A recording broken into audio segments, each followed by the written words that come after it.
hum of my old truck's engine was the only sound accompanying my thoughts as I drove down the interstate.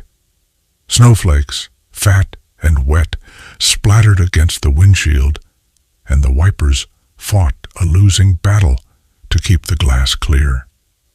It was Thanksgiving Day, a day that my late wife, Eleanor, had always cherished. "Family is the only thing that warms you when the world gets cold, Sam," she used to say. Today, the world felt particularly cold. A knot of unease had been tightening in my stomach all morning. My daughter, Helen, had been distant on the phone lately. Her answers were short, her laughter forced.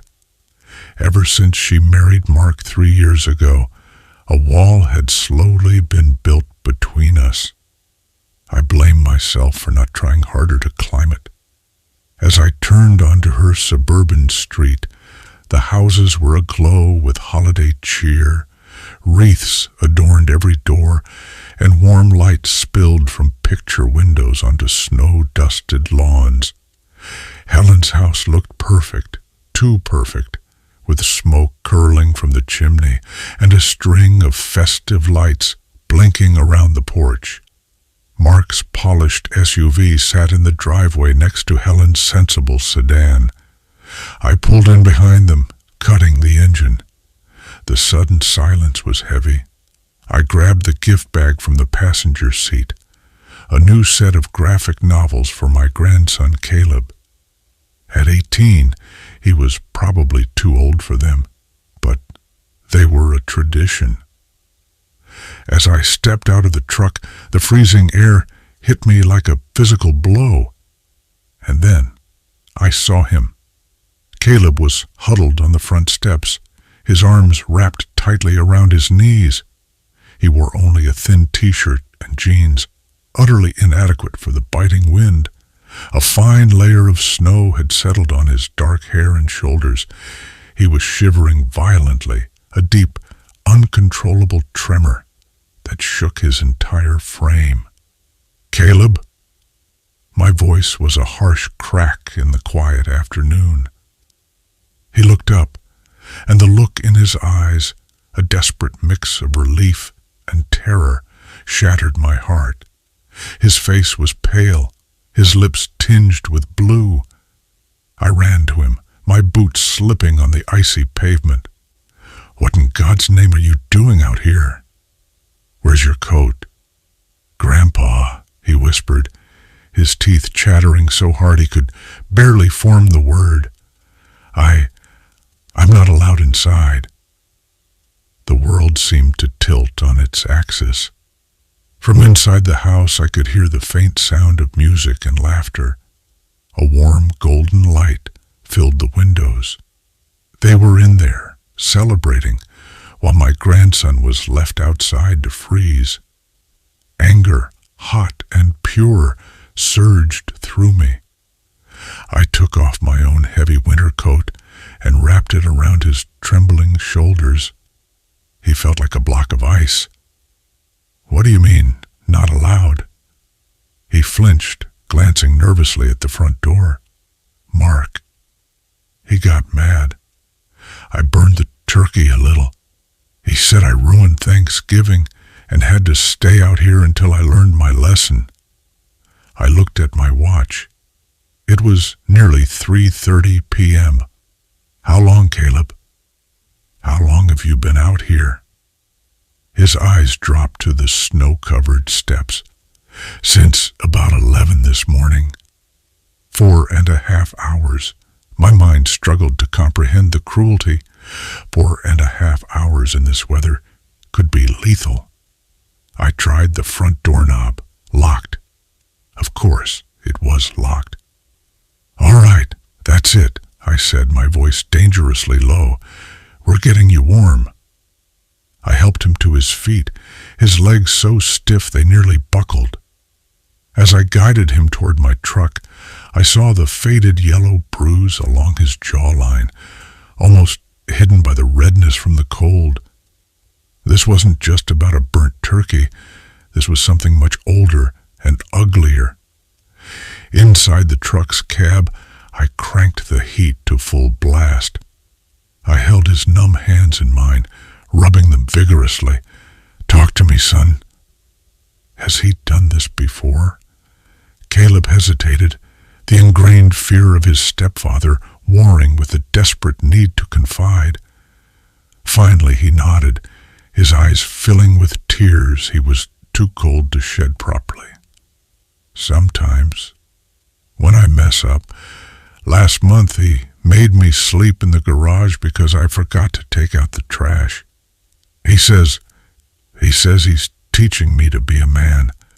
Each word was a hammer blow to my soul. I thought of all the times Helen had brushed off my concerns. "Oh, Dad, you know how boys are. Mark is just firm with him. Caleb needs that I had believed her. I had chosen the easy peace over the hard truth." "And your mother?" I asked, dreading the answer. "She tries sometimes, but Mark just yells at her and she stops." That was all I needed to hear. The man wasn't just firm, he was a monster, and my daughter was his captive. "He's not teaching you anything but fear, Caleb," I said, my voice hardening with resolve. "And that ends today." I stepped out of the truck, the icy wind feeling no colder than the rage burning inside me. I walked to the front door of that perfect-looking house. I didn't knock. I drew back my leg and kicked, putting every ounce of my 67 years of life and fury into the motion. The wood splintered with a deafening crack, and the door flew open, slamming against the inside wall. The scene in the dining room was a grotesque parody of a holiday postcard. The table was laden with food, a new, perfectly browned turkey taking center stage. Mark sat at the head of the table, a carving knife in his hand. Helen was beside him, a fixed, brittle smile on her face. They were frozen, their forks halfway to their mouths, staring at me with wide, shocked eyes. "Have you lost your minds?" My voice boomed through the suddenly silent house. I pulled Caleb, still wrapped in my coat, to stand beside me in the doorway. "While you sit here feasting, this boy was freezing to death on your doorstep." Helen's face went pale. "Dad, what are you doing?" Mark slowly placed the knife down and rose from his chair. He was a big man, broad-shouldered and imposing, used to commanding his space. "You have no right to break into my house," he said, his voice a low growl. "This is a private family matter." "Private?" I took a step into the room, my gaze unwavering. "You left my grandson outside in sub-zero temperatures for over 4 hours. That's not a family matter. That's criminal abuse." "He needed to learn a lesson," Mark shot back, his face reddening. "He ruined a $20 turkey and embarrassed his mother. He needs to understand consequences." I looked at Helen, who wouldn't meet my eyes. "Is this the man you chose over your own son, Helen? A man who thinks a turkey is worth more than a child's life?" "Dad, please," she whispered, her voice trembling. "Don't make a scene." "I'm not the one who made a scene," I said, my voice shaking with rage. "I'm the one who's ending it." "Caleb, go upstairs and pack a bag. Pack everything you care about. You're coming home with me." "You can't do that," Mark bellowed, stepping between us. "Watch me," I snarled back. I stood my ground, and for the first time I saw a flicker of uncertainty in his eyes. He was a bully, and bullies only have power when their victims are afraid. I was not afraid. Caleb, seeing my resolve, hesitated for only a second before bolting up the stairs. Helen started to cry, a mess mess of confusion and fear. Mark followed me as I stood guard at the bottom of the stairs, spewing threats about kidnapping and calling the police. "Go ahead," I told him calmly. "I can't wait for you to explain to the officers why you use hypothermia as a disciplinary tool." Minutes later, Caleb came back down with a single duffel bag. His room, he told me later, was barely more than a closet, cold and sparse.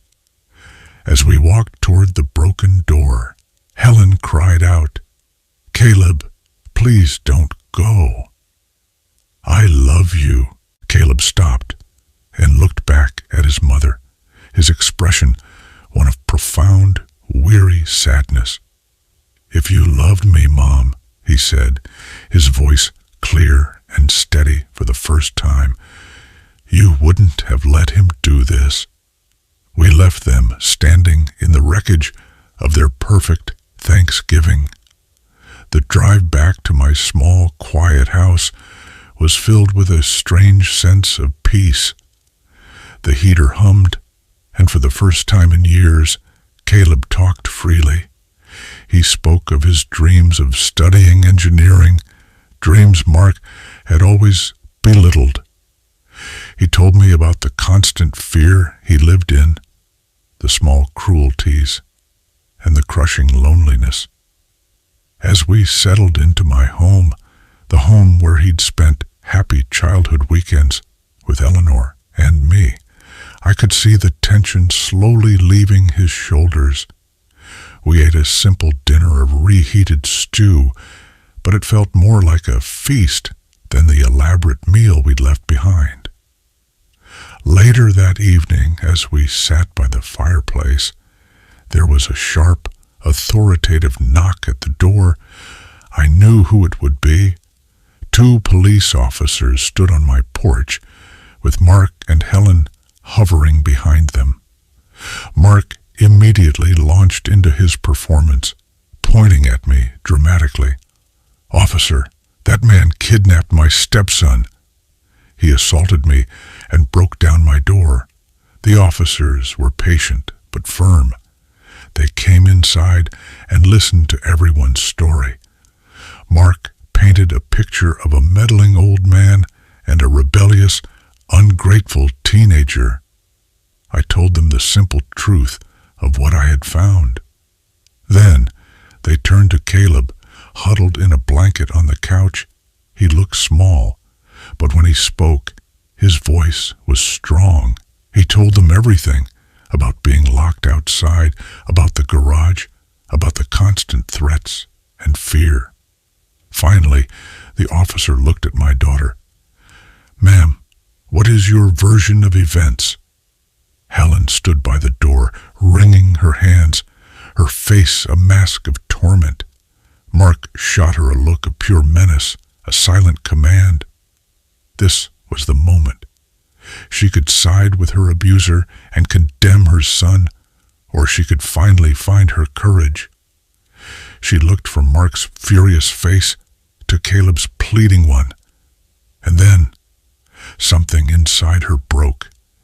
Tears streamed down her face as she spoke, her voice thick with shame. "It's true," she sobbed. "All of it." Mark locked him out. "He told me not to let him in. He's been hurting him for years, and I was too scared to stop him." The confession hung in the air, absolute and undeniable. Mark's face turned white with rage. "Leona, you foolish—" "Sir," the lead officer said, stepping toward Mark, "please turn around and place your hands behind your back. You're under arrest for child endangerment and assault." As they led him away in handcuffs, Mark shot one last venomous look at Helen. "You'll regret this." "You'll have nothing. I'd rather have nothing with my son," she whispered back, "than everything with you." In the months that followed, our little house became a sanctuary. Helen and Caleb moved in with me.